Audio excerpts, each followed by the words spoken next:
A 95-pound military dog trained to kill just rolled over for a stranger in a bar. His handler had never seen him do that for anyone. Ever. The woman hadn't said a word. She hadn't touched him. She just walked in, and the dog already knew. Hit subscribe before this gets complicated. The kind of bar that doesn't have a sign out front doesn't need one.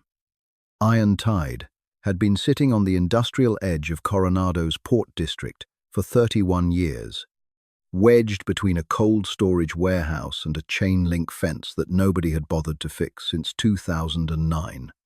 And the people who needed to find it always did. The people who didn't belong there usually figured that out fast enough on their own. The floor was sticky, with something that predated the current management. The jukebox in the corner played Waylon Jennings whether you wanted it to or not. The lighting was the color of old bourbon, which was either poetic or just cheap wiring, depending on how generous you were feeling. And tonight, Ethan Cross was not feeling particularly generous about anything. He was on his third drink and his fourth hour of sitting across from Marcus Holt, and they had long since run out of things worth saying out loud, which suited them both fine because they were the kind of men who had learned that silence was usually more honest than conversation. They were Navy Special Warfare, 5 years into a career that had taken them to places that didn't appear on any map that civilians ever looked at. And they carried that weight the way men like them always did, quietly and mostly at the bottom of a glass. Under Ethan's chair, pressed low against the floorboards like he was part of the architecture, lay Apollo, 95 pounds of Belgian Malinois, with a titanium bite bar on his right canine and a scar along his left hip that was the color of old rope. He was not the kind of dog you reach down to pet without asking first, and most people at Iron Tide had enough instinct left to understand that without being told. He had been assigned to Ethan 14 months ago, after coming back from a deployment, with no handler and no explanation attached to his file. And in those 14 months, he had tolerated exactly 2 people on this earth, Ethan and Marcus in that order, and the margin between first and second was not particularly close. He lay still now with his jaw on the floor and his eyes half closed, tracking the room, the way he always did, cataloguing every entry point and every body in the space, with the quiet efficiency of something that had been built to pay. Attention. Ethan watched him, the way he sometimes did when he had nothing better to do, which was to say, the way a man watches the one thing in his life that has never once confused him. The door opened. It was not a dramatic moment, not at first. Doors opened at Iron Tide. All the time. But Apollo moved. Not the slow ear swivel he did when the kitchen door banged or when someone dropped a bottle near the back. This was something else, entirely. A full lift of the head, both ears forward and locked, and his nostrils working in that rapid, shallow way that meant he had caught something in the air that mattered. Ethan's hand went to the leash by reflex. Marcus, mid-sentence about something neither of them would remember, later stopped talking and looked at the dog, and then looked at the door. She was wrong for this place in every possible way. The coat was navy blue, the expensive kind that moved like water when she walked, and the heels she was wearing had no business on a floor that hadn't been properly cleaned since the Clinton administration. She was carrying a bag that cost more than most of the trucks in the parking lot, and her hair was pulled back, with the kind of effortless precision that takes a long time to achieve and longer to maintain. And she walked into Iron Tide Bar like she had somewhere specific to be, and had calculated exactly how long it was going to take her to get there. The room did what rooms full of dock workers and off-duty servicemen tend to do when something like that walks in. It noticed the way a dog notices a sound it can't immediately place, every head turning by a few degrees, without quite meaning to. Ethan watched her, the way he'd been trained to watch things, which was to say, without appearing to watch at all. And what he registered first was not her face or her coat or the bag or the heels, but the direction she was looking. She was not looking at the bar. She was not looking at the room. She was looking at the floor beneath his chair, at the exact spot where Apollo was lying, with the focused intentionality of someone who already knew what they were going to find there. Apollo was on his feet before Ethan had processed what was happening. Not forward, not aggressive, not the coiled readiness that meant a threat had been identified, something Ethan had genuinely never seen before. A stillness in the standing that was almost like recognition. The dog's whole body oriented toward her like a compass finding north after a long time spinning. Ethan's hand tightened on the leash. Marcus had gone very quiet beside him.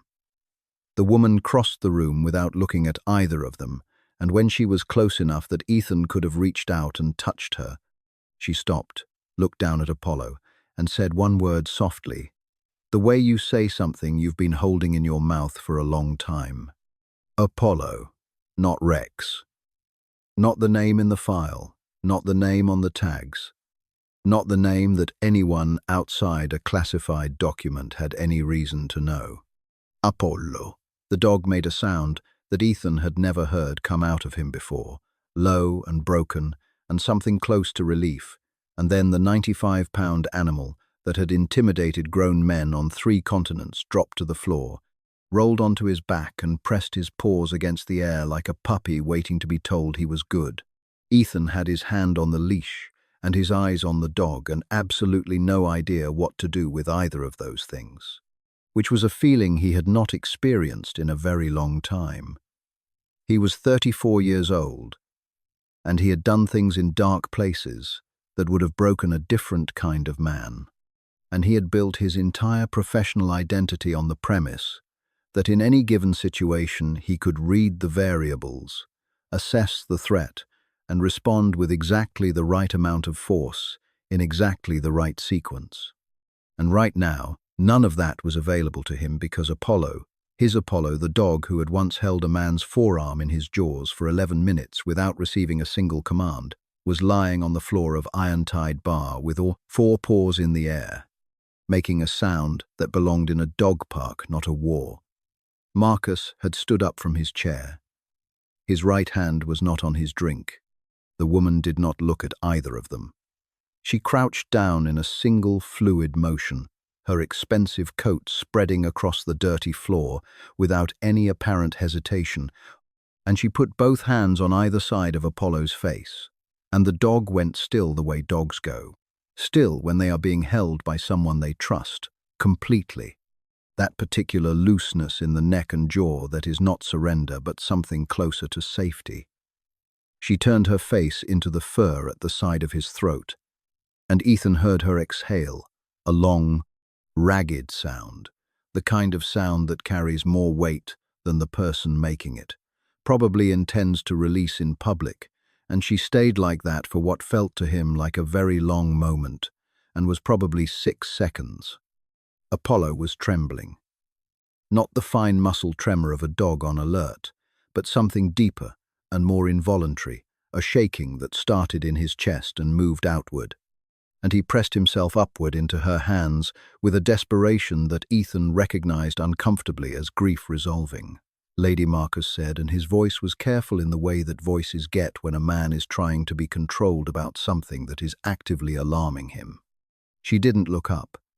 She moved her hands through Apollo's fur in slow, deliberate strokes, the kind of touch that is also a count, checking every inch of him with the systematic thoroughness of someone taking inventory of damage. Running her fingers along the scar on his hip, pressing gently at his ribs, finding the titanium tooth, and holding it for a moment before releasing it. Apollo lifted his head and licked both sides of her face in 2 clean passes, jaw to temple, and she made a sound that was almost a laugh and almost something else, and pulled him harder against her chest. "I know," she said very quietly. "I know, buddy. It's been a long time." Ethan let go of the leash. It was not a conscious decision, exactly more like his hand understood something before his brain caught up with it the way the body sometimes does when it has better information than the mind is ready to process. The leash coiled on the floor between them and Apollo did not notice, and Ethan did not pick it back up. Marcus had moved to stand slightly to Ethan's left, which was their default positioning in uncertain environments, 2 points of an equilateral triangle with the unknown variable at the apex. The bartender, a broad-shouldered man named Dale who had seen enough unusual things in 31 years of Iron Tide to have developed a very high threshold for surprise, had stopped wiping the bar and was holding his cloth in both hands and watching with the undisguised attention of a man whose threshold had just been quietly exceeded. Nora Callahan. That was the name she had given the Raytheon event coordinator, 2 blocks over the name, on the lanyard she'd left in her coat pocket. The name attached to the consulting firm that did not quite exist in the way consulting firms usually exist, finally looked up from the dog. Her eyes were dry. Whatever she had released in that 6 seconds was already back behind something locked away with the practiced efficiency of a person who has learned to manage their own interior weather in real time. She looked at Ethan first, then Marcus, and what Ethan registered in that look was not the appraisal he expected, not the calculation of a woman assessing 2 large men in a bar, but something more like confirmation. Like she was checking that the people she had come to find were still the people she had determined they were going to be. "Sit down," she said, not unkindly, not a request exactly. Ethan sat down. Marcus, after a beat, sat down. Apollo rolled back onto his stomach, shuffled forward on his elbows until his head was resting on her knee, and closed his eyes. She didn't reach for the bag right away. She sat on the floor for another full minute, with Apollo's head on her knee and her hand moving slowly through the fur between his ears. And nobody in the immediate radius said anything which was its own kind of statement.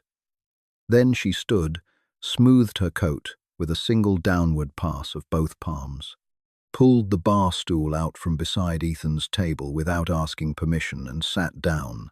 The bag came up onto the table and she opened it with the unhurried efficiency of someone who has rehearsed this moment enough times that the rehearsal has become the thing itself.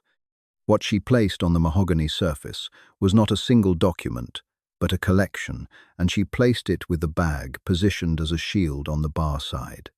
Her body angled to block the sightline from the room, a habit so automatic she probably didn't register doing it.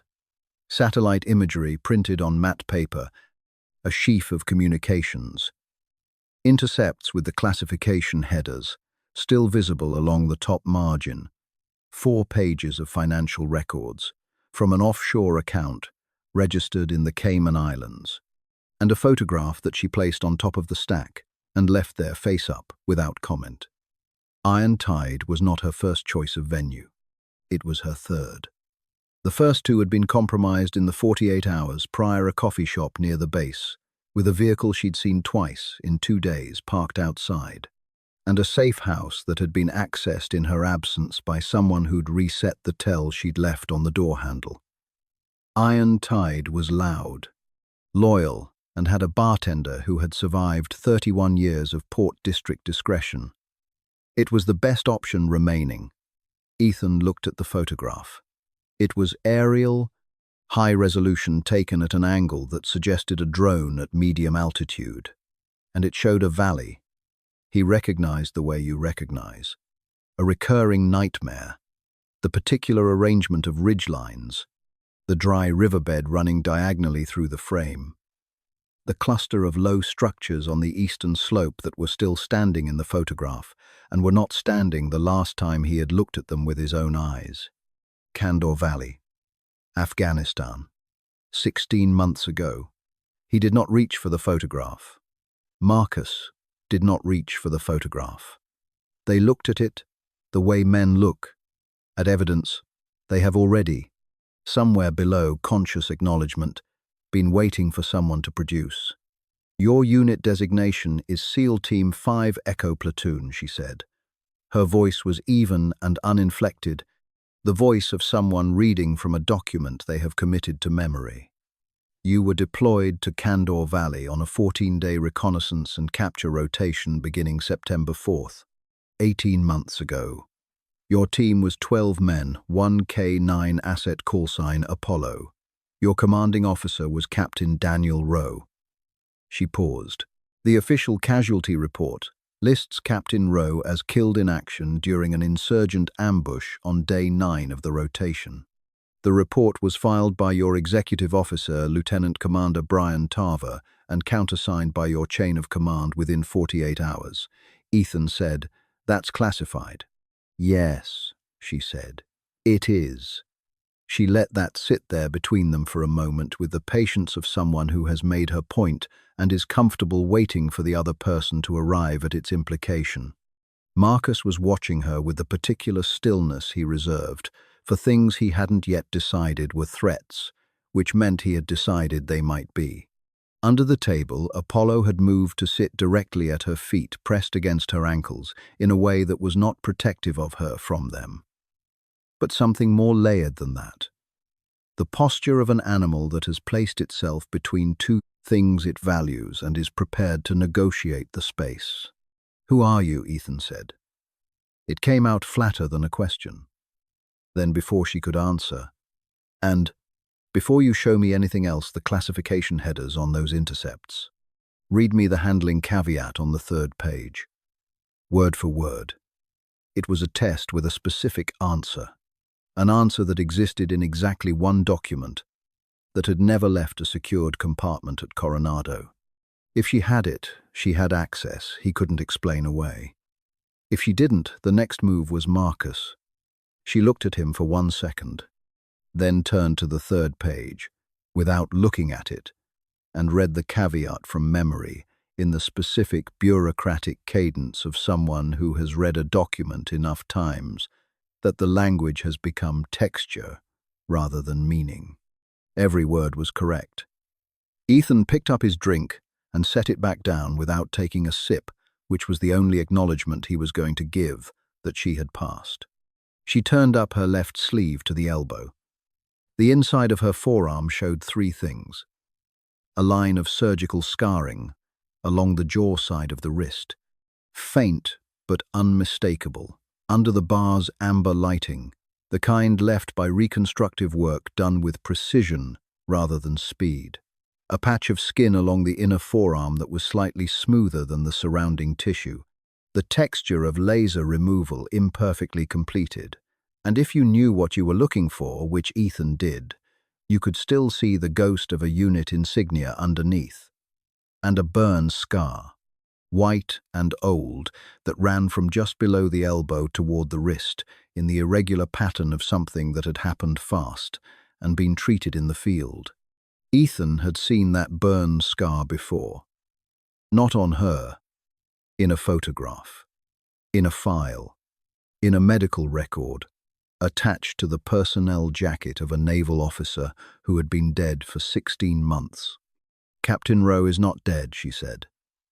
She said it the way you say a thing.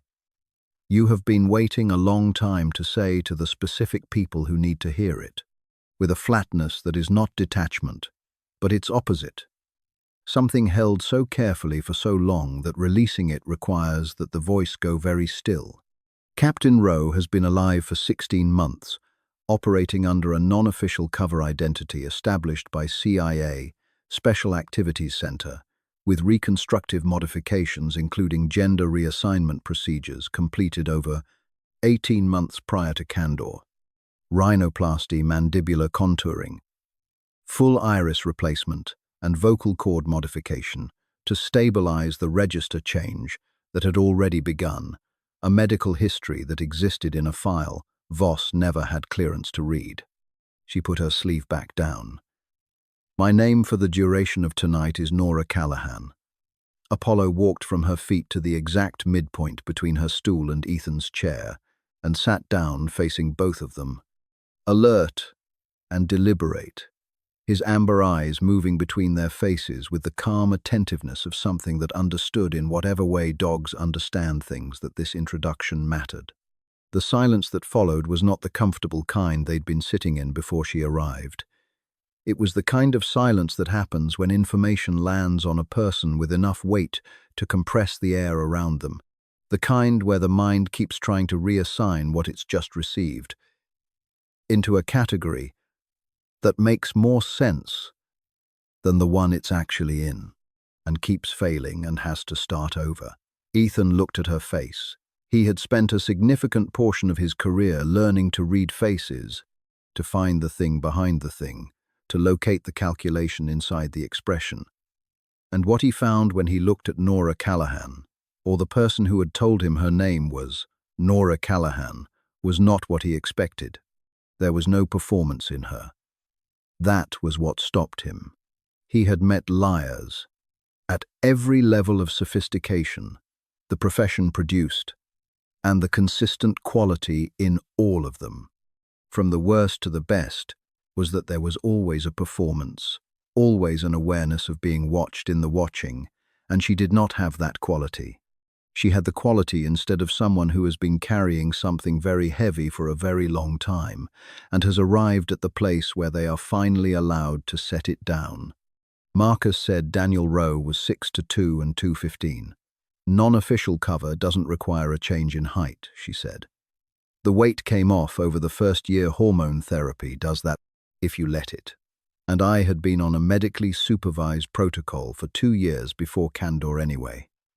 By the time I went under at Bethesda, I was already 160 pounds.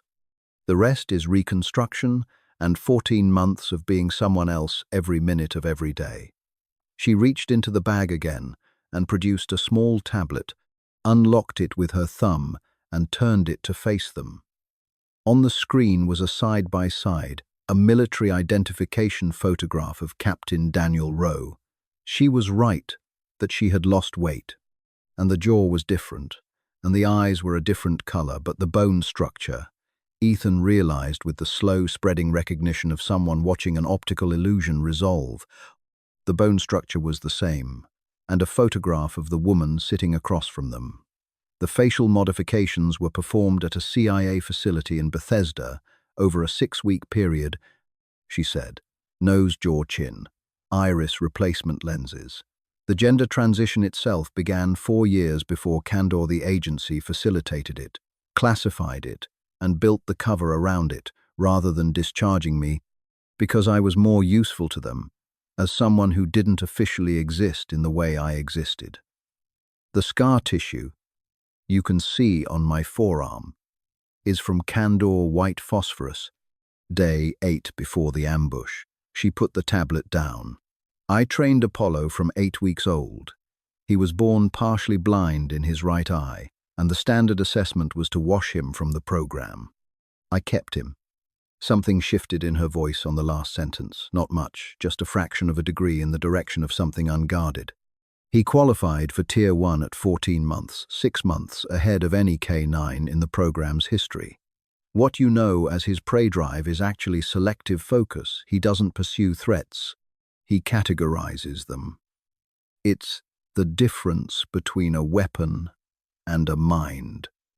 Apollo, at her feet, lifted his head and looked at her when she said this, and the look was so precisely timed that Ethan felt the back of his neck prickle.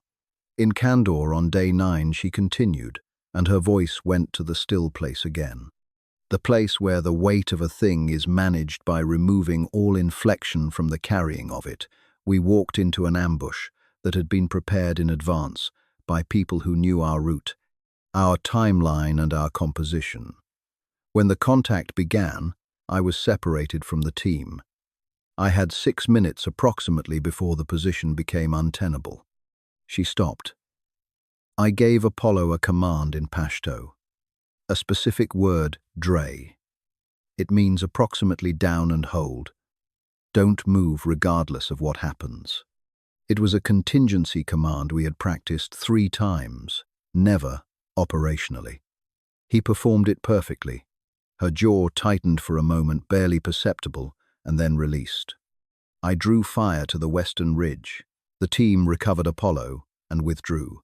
The after-action report recorded him as found in a play-dead posture, with no wounds, which was noted as unusual and then filed away. She looked at Ethan directly. "You read that report?" Ethan said nothing, which was itself an answer. "You read that report," she said again, without accusation, "and you filed it away too, because anomalies in canine behavior are not the kind of thing that rises to the level of follow-up when you have 11 other men to account for." She was right, and he knew she was right, and he didn't say so. "Apollo has been carrying something inside him for 16 months, she said. And now her hand moved to the dog's left shoulder, pressing gently against the muscle there with 2 fingers. Not metaphorically. Under the skin of his left shoulder is a military-grade encrypted storage implant, same footprint as the standard Tier 1K9 RFID. But the internals were replaced at a DARPA-adjacent facility 18 months before Candor. It runs on a piezoelectric harvesting cell charged by muscle movement, carries a 256-bit encrypted data package, and the decryption sequence is triggered by a biometric key. She looked at them both. "The key is my voice. The implant has a contact-activated acoustic sensor. A reader device pressed against the skin of his shoulder picks up bone-conducted sound. I speak a Pashto phrase into the reader. The phrase is the only one I have never written down, never recorded, never spoken, in a facility with surveillance. I'm the only person alive who knows it," Marcus said quietly. "What's on it?" "Everything," she said. She said the name. "The way you say the name of something that has cost you everything." Which is to say, she said it plainly without theatre, as if the plainness itself was the indictment. Captain Victor Voss. Ethan knew the name. Every SEAL who had come through the pipeline in the last 12 years knew the name, because Voss was the kind of officer who made it his business to be known. Not loudly, but strategically, the way a man plants seeds in soil he intends to harvest later. He had 3 Navy Cross citations and a reputation for taking difficult meetings with difficult people and coming out of them with favorable outcomes. And he had been at that time a visiting lecturer at Naval War College in Newport, which put him at a sufficient remove from operational command to be considered by most people who thought about him at all as a figure of institutional gravity rather than active consequence. Ethan had met him once 4 years ago at a pre-deployment briefing at Coronado. Voss had looked at him across a conference table with the evaluative attention of a man assessing an asset and said something brief and positive about his performance metrics that Ethan had carried with him longer than he would have liked to admit. Marcus had been in the same room. Marcus's expression right now in the amber light of Iron Tide was the kind of expression that doesn't move because the person wearing it has decided somewhere in the first second that moving it would cost them more than they are willing to spend. Voss identified your team's rotation as a liability, Nora said. You were operating a surveillance collection mission in a valley that was adjacent to a logistics corridor. The corridor was being used to move hardware, L3 Harris Wescom optical targeting systems, MUOS-compatible satellite encryption modules, from a naval supply chain into the hands of private buyers operating out of the Gulf. She spoke with the flat precision of someone who has rehearsed the sequence of facts so many times that the emotion has been worn down to something that lives underneath the words rather than in them. The buyers paid approximately $4.5 million per transaction. There were 3 transactions in the 14 months prior to Candor. Your team's collection assets were picking up signals traffic that, if properly analyzed, would have identified the corridor, the buyers, and the source. Ethan said, so he burned us. He provided your route and schedule to a contact who coordinated the ambush. The ambush was designed to produce maximum casualties and destroy the collection assets.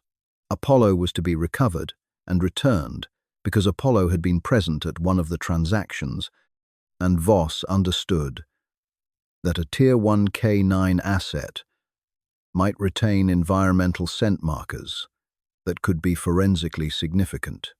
She paused. He didn't know about the implant. I hadn't told anyone about the implant. Marcus stood up. He walked to the far end of the bar, stood with his back to them for approximately 10 seconds, and then walked back and sat down. He didn't say anything. He didn't need to. Ethan had known Marcus Holt for 7 years, and he understood that the 10 seconds at the end of the bar was Marcus doing the only kind of processing that the information required, which was the physical kind, the kind where you move your body through space, because the alternative is that the thing you are feeling finds somewhere structural to go. Voss is not operating alone, Nora continued. He is one of 7 officers currently under investigation by a Naval Criminal Investigative Service task force that does not officially exist. The other 6 are at various stages of participation. 2 are direct beneficiaries, 3 are complicit through inaction, 2 facilitated through logistics access. She looked at the stack of documents on the table. Everything in that file is what I've been able to reconstruct from open-source signals and financial records. It is sufficient to open a formal investigation. Then she looked at Apollo.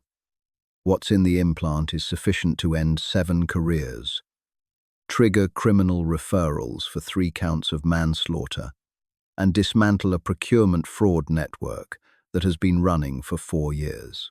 She looked back at Ethan. Voss has been trying to recover Apollo since I extracted him from the program 8 months ago. The 2 men who were assigned the dog after Candor. She stopped. After the ambush, she corrected with a precision that Ethan felt land somewhere specific, were selected because Voss needed Apollo within reach. Ethan said us. You, she confirmed. And then she said the thing that Ethan had been waiting for had felt building at the base of the conversation since the moment she'd walked in.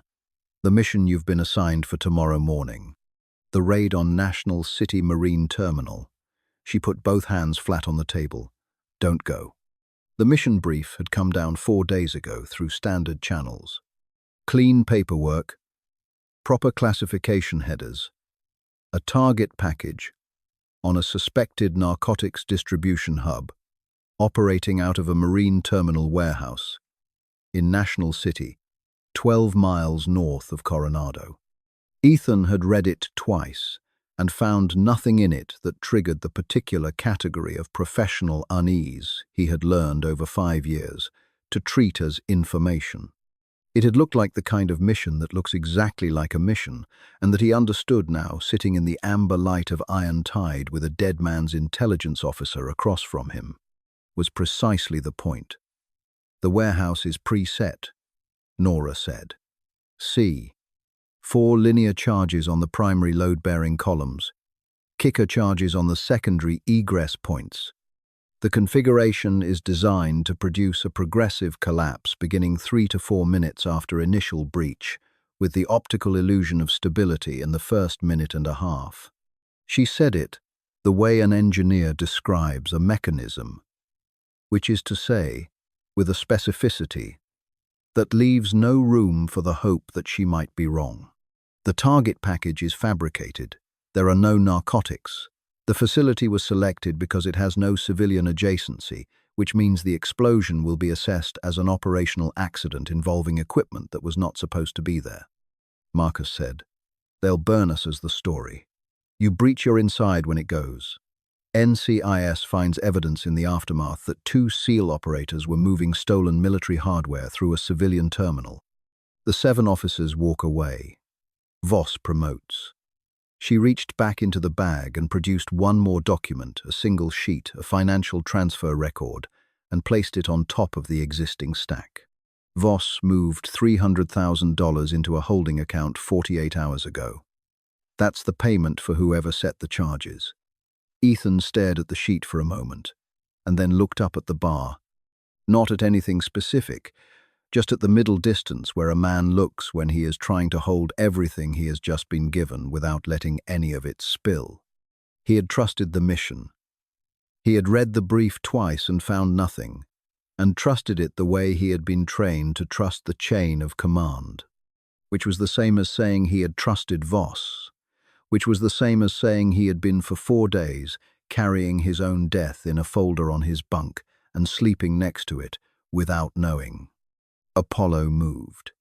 No sound preceded it, just a sudden reorganization of the dog's posture from relaxed to locked, both ears forward, and rigid muzzle oriented toward the kitchen door at the back of the bar. He did not growl. That was the thing Ethan registered first, because Apollo's alarm response was always preceded by a vocalization, a low, sustained rumble that functioned as both warning and assessment. And there was no vocalization now, just silence, and the particular stillness of an animal that has decided that making noise is less important than making sure the right person understands the message. The dog looked at Ethan, looked at the kitchen door, looked at Ethan again. Then he stood, walked to Nora's side, took the sleeve of her coat gently in his teeth, and pulled once. Not hard, not aggressive, just a clear and specific directional suggestion toward the back hallway. "He's alerting," Marcus said. "I know," Ethan said. "He's been doing that thing for 3 minutes," Marcus said. "He's been getting there for 3 minutes. He just committed." Nora was already on her feet. "What's he reading?" Ethan said. Marcus had his nose up, which was a thing he did when he was using the part of his training that people who hadn't been through it didn't know was a part of training, and he said very quietly, "PETN, trace concentration." Someone brought it in through the kitchen. The explosive at Candor had been PETN. Ethan knew that. So did his hands apparently, because they were already moving. They came through 2 points simultaneously, which told Ethan everything he needed to know about their level of preparation and nothing reassuring about his own position. The front door and the kitchen entry timed to within a half-second of each other. 3 men in matte black tactical gear with no unit patches and suppressed submachine guns held at a height that indicated they had done this before, and expected the element of surprise to do most of the work for them. It almost did. The half-second that it didn't was Apollo. The dog had been moving before the doors opened, already low, already angled body weight shifted to his hindquarters, in the coiled geometry of something preparing to displace a large amount of energy in a specific direction. And when the kitchen door came in, he was not where anyone with a plan would have expected him to be, which was the point. Ethan took the table with both hands and put it on its side between them and the front entry in a single motion that cost him nothing because the mahogany was solid and heavy and would stop a 9mm at this range if the angle was right. And he had done worse with less. Marcus was already moving laterally, using the overturned table as a reference point rather than cover, because cover that doesn't move is just a location the other person already knows. And Marcus Holt had not survived 7 years in special operations by staying in places people expected him to be. The first shooter from the front entry acquired Ethan's position and fired twice, both rounds into the table, and Ethan felt the impacts through his palms and noted them and did not think about them. Marcus put 2 rounds into the first shooter's shoulder and 1 into his weapon arm, and the man went down and stayed there. Apollo had crossed the bar floor in the time it took all of this to happen, and was in the air before the second shooter from the kitchen entry had completed his sweep of the room. And what the dog had identified, which Ethan understood only after the fact reconstructing the sequence, was not the nearest body or the most aggressive posture, but the specific hand of the third man near the kitchen entry, the one who was not raising his weapon, but instead was holding a phone at belt height, with his thumb moving toward the screen with the focused deliberateness of someone entering a code. The man got his thumb to within half an inch of the confirm button before 95 pounds of Malinois hit him from the left side at chest height and took him off his feet and onto the floor, and the phone skidded across the sticky floorboards and came to rest against the base of the jukebox, and Waylon Jennings kept playing indifferent to the proceedings. Nora had moved behind the bar in the first second and came back up with the SIG P320 she had been carrying in a shoulder rig under the expensive coat, and she put 2 rounds into the remaining shooter from the kitchen with the flat mechanical efficiency of someone for whom this is not a new category of experience. The room went quiet. The whole sequence had taken 11 seconds. The 3 men Ethan would learn later carried no identification consistent with any US military or intelligence unit.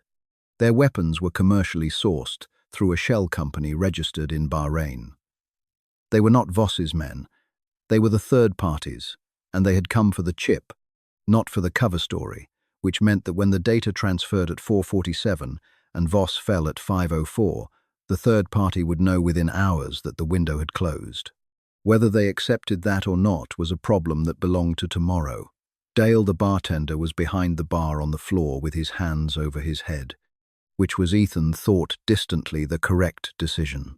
Apollo released the man with the phone, stood over him, and turned to look at Ethan with an expression that Ethan would later describe to Marcus as the most coherent sentence anyone had communicated to him that entire evening.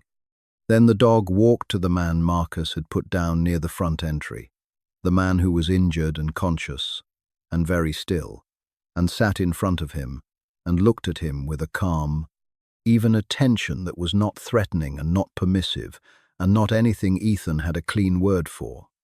When Ethan moved toward the man to check him, Apollo stood and placed himself sideways between Ethan's body and the injured shooter, and Ethan stopped and understood and stepped back.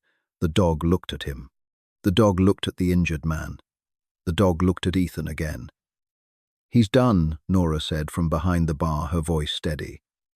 "Apollo's telling you he's done." Ethan looked at the dog for a long moment.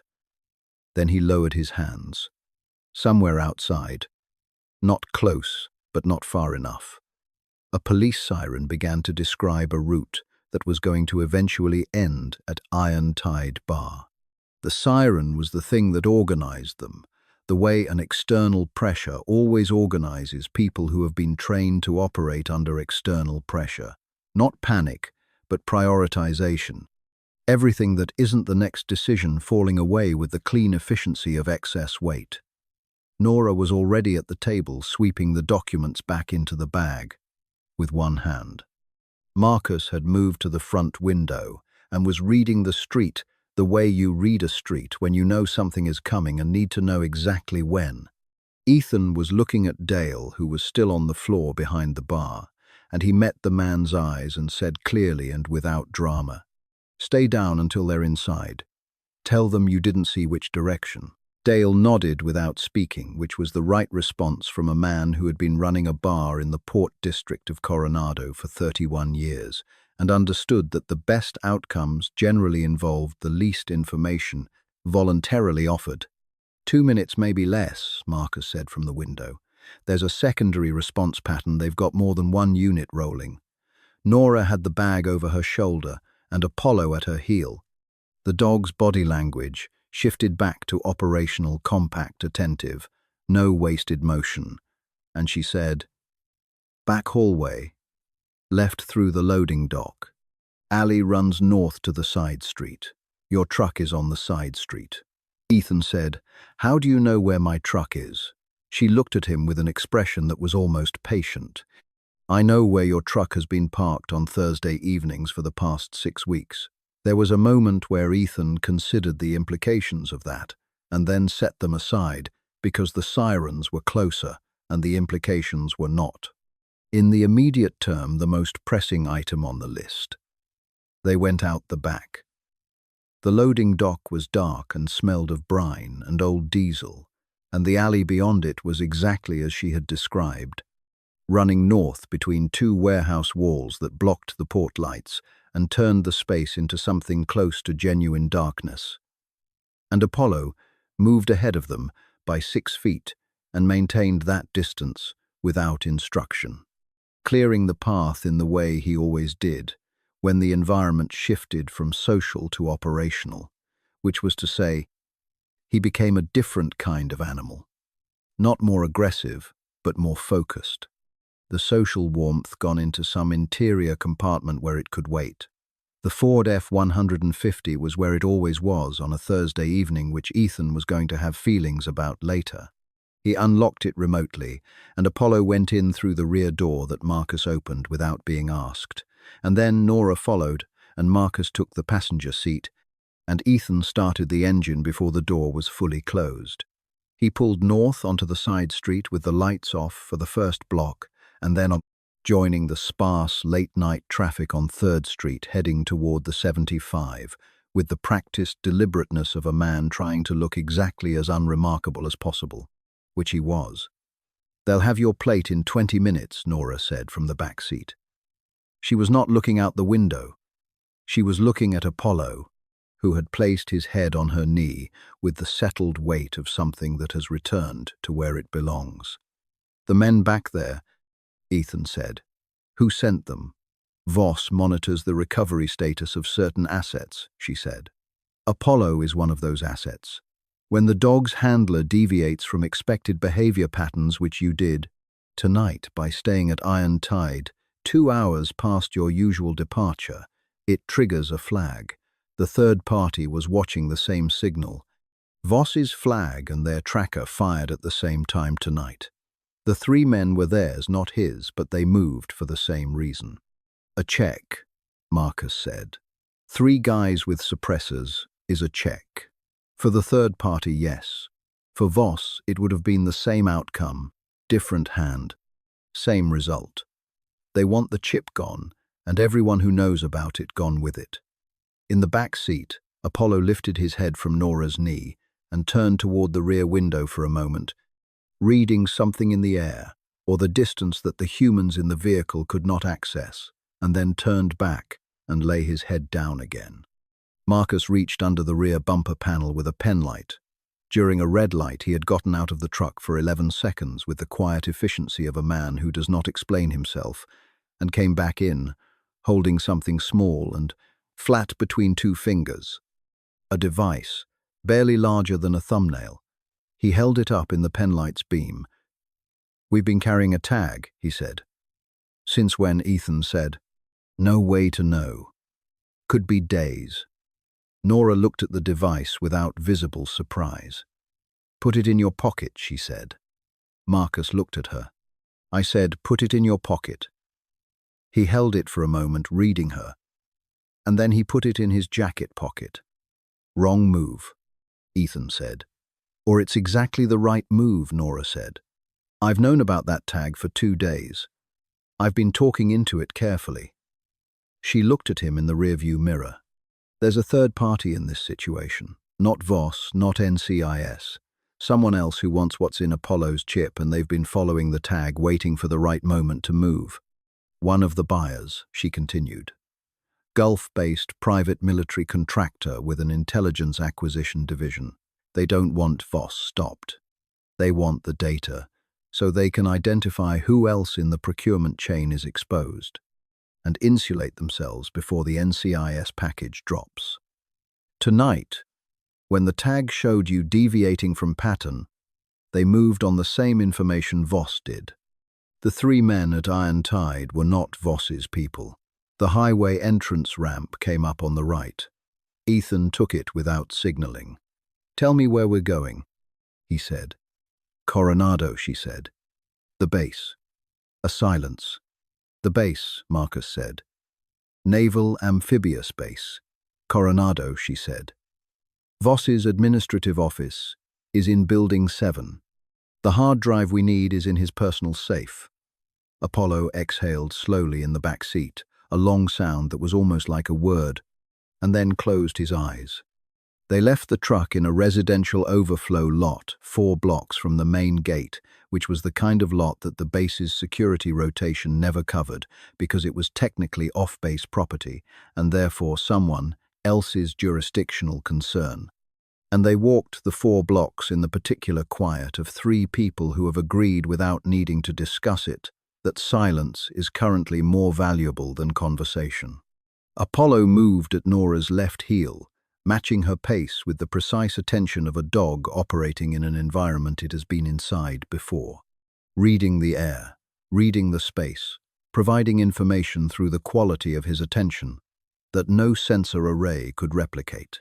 Nora had the access codes for the outer perimeter checkpoint, which she had acquired through means she did not explain, and Ethan did not ask about because he had reached the point in the evening where asking about the provenance of information felt less important than acting on it correctly. The checkpoint was a secondary access point on the western perimeter, used primarily by maintenance and logistics contractors during off hours, and the guard rotation cycled every 40 minutes. They had 17 minutes. The keypad accepted her code on the first entry. They moved inside. Building 7 was a 3-story administrative structure in the southern quadrant of the base, the kind of building that looks like every other administrative building in the US. Military inventory, concrete block, aluminum, window, frames a parking lot that was 2/3 empty at this hour. And Apollo had been here before, which was a fact that reasserted itself immediately as the dog's posture shifted in a way that Ethan had learned to read as geographic memory, a subtle change in the way he moved through space that indicated he was not discovering an environment but navigating one. He led them along the east side of the building rather than the approach route Nora had outlined from her floor plan, staying close to the wall and moving with a specific deliberateness that Ethan recognized as intentional pathfinding rather than habitual behavior. "He's taking us off your route," Marcus said quietly. "I know," Nora said. She was watching the dog with an expression that was trust operating in real time, which is a different thing from trust as an abstract position. And she adjusted her route without hesitation, following Apollo's line along the building's east face, toward a maintenance access panel half obscured by a standpipe assembly. Behind the panel was an opening in the building's foundation. Infrastructure, not large but navigable, and it connected to a drainage corridor that ran under the building's footprint toward the basement-level utility space. It was not on Nora's floor plan. It was not Ethan suspected on any floor plan produced in the last 40 years. Apollo had known it was there because he had been a dog running free on a base for 8 months, and dogs find the spaces that people forget about. And he had remembered it the way he remembered everything, which was completely and without effort. The corridor was tight and smelled of concrete and standing water, and something organic that Ethan chose not to examine, and it brought them up through the utility space into the basement of Building 7 through a floor access panel that opened, with a standard maintenance key Marcus produced from his jacket, with the casual readiness of a man who has made a habit of carrying things that open other things. They took the east stairwell to the second floor. Voss's office was at the end of the south corridor standard administrative layout, and Apollo stopped at the doorway. Not a foot inside. He sat. He did not look at the door. He looked at Nora. "He's flagging the interior." Nora said, her voice very low. "Passive alert, level 2. There's something in there he's been trained to warn about." Marcus pulled a pen light with a UV filter from his kit and ran the beam along the base of the door frame, the threshold, the interior baseboard visible through the glass panel beside the door. 6 inches from the left threshold, barely visible, even under UV, a monofilament wire ran from a bracket on the baseboard to a contact adhesive point on the back of a decorative air vent cover. A tripwire, not connected to anything in the building's official security system. Personal installation designed to produce an audible alarm on a receiver, somewhere else, probably Voss's phone. Amateur in its construction, effective in its placement, invisible to anyone who wasn't looking for it. "He put that in himself," Marcus said. "After hours," Nora agreed. "He doesn't trust the base security for this room." They bypassed it in 4 minutes. Before that, Marcus had spent 90 seconds on the building's security panel in the utility corridor, running a loop sequence on the motion sensors, covering the second-floor south hallway. A technique that worked on this specific model of Bosch, DS150i, because the firmware hadn't been updated since 2019, a fact Nora had confirmed from the base's maintenance procurement records 3 weeks ago. The camera at the South Corridor junction was already on a scheduled maintenance blackout that Nora had arranged through a contractor access request filed under a name that would take 3 days to trace. The safe was behind a framed commendation on the south wall, which was, Ethan thought, the kind of hiding place chosen by a man who believes that his own taste for tradition makes him unpredictable. The combination took Marcus 6 minutes with a contact microphone that he pressed against the safe door with the focused patience of a man doing something he has done before but never quite gotten comfortable with. The drive was inside, along with $40,000 in banded currency and 2 passports in names that were not Victor Voss. Nora took the drive. She looked at it for a moment, this small rectangular object that had cost her 16 months and a name and a face and an entire life constructed around its retrieval, and then she put it in the bag. Apollo had not moved from the doorway. When she came back to him, he stood, and they left. The data transfer took 11 minutes. Nora had a satellite uplink device. In the bag, of course she did. Ethan had stopped being surprised by the contents of the bag approximately 4 hours ago, and she connected the drive through an encrypted relay to a secure server address that routed through 3 intermediate nodes before landing. She told them in the hands of a NCIS task force deputy director who had been waiting for this specific data package for 6 weeks and had been told only that it would arrive through an untraceable channel at an unspecified time. The drive connected. The transfer bar moved across the screen. What she didn't say, and what Ethan didn't ask about yet, was that this transfer was not the end of a process, but the beginning of one, that the deputy director on the other end had been building the legal framework for a warrant for 6 weeks, that a federal judge had been placed on standby 2 days ago, and that the data arriving now was the final element in a package that was already 90% complete without it. Apollo sat beside Nora with his shoulder pressed against her knee and watched the screen with her, which was the kind of thing Apollo did that made Ethan feel, periodically, that the line between what the dog understood and what he didn't was less fixed than the behavioral literature suggested. The transfer completed at 4:47 in the morning. At 5:12, Marcus received a notification on a secondary secure channel that Ethan had not known Marcus maintained, which contained 2 sentences. The first sentence said that Captain Victor Voss had been detained at his on-base quarters by 2 NCIS agents at 5:04. Under a material witness warrant that had been sitting in a sealed federal court file since Tuesday, waiting for the data that had arrived 47 minutes ago to authorize its execution. The second sentence said that Ethan Cross and Marcus Holt had been removed from the watch list, effective, immediately pending a full reinstatement review. Marcus read both sentences aloud. Once, in the same tone of voice, he used for all information that was very significant and personally relevant, which was to say the tone of a man who will have feelings about this later, privately, and is not going to have them here. They drove south on Silver Strand Boulevard as the sky over the Pacific began to make its first tentative arguments for the existence of morning, the kind of light that is more promise than substance.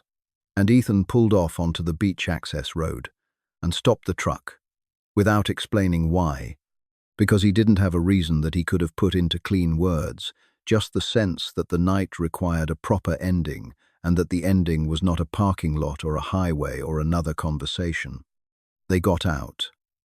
Apollo went directly to the waterline, stood with his paws in the receding edge of a wave, and looked out at the water with the particular quality of attention he sometimes directed at large open spaces, which Ethan had always found difficult to characterize, and had eventually decided to simply accept as a property of the dog rather than a problem to be solved. Marcus stood with his hands in his jacket pockets looking at the horizon, and Nora stood beside him, and nobody said anything for a while, which was the right decision.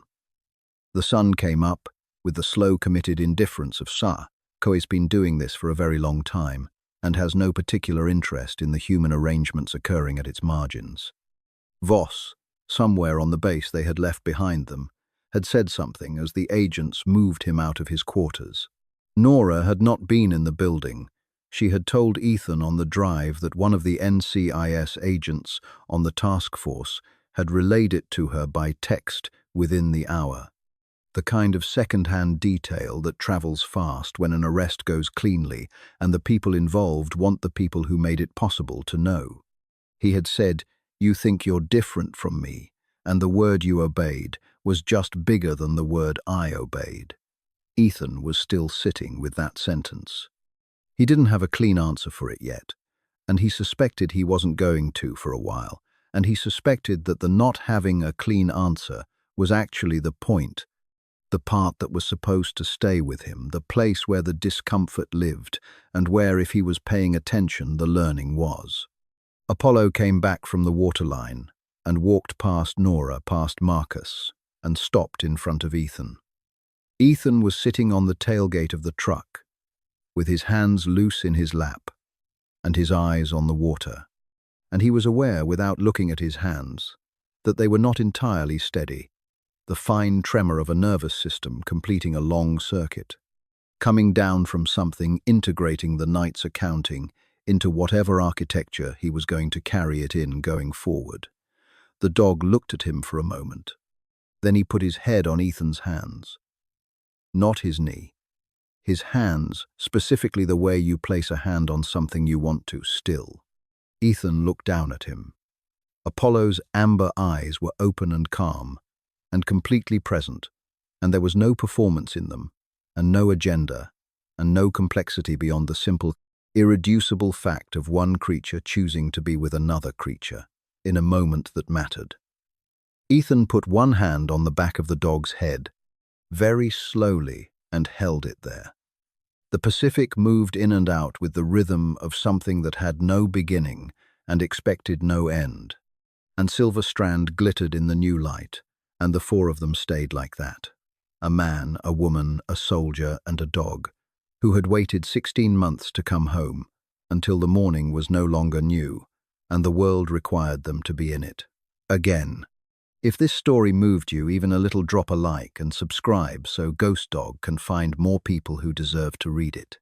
Tell me in the comments which moment hit hardest, and where in the world you're reading this from.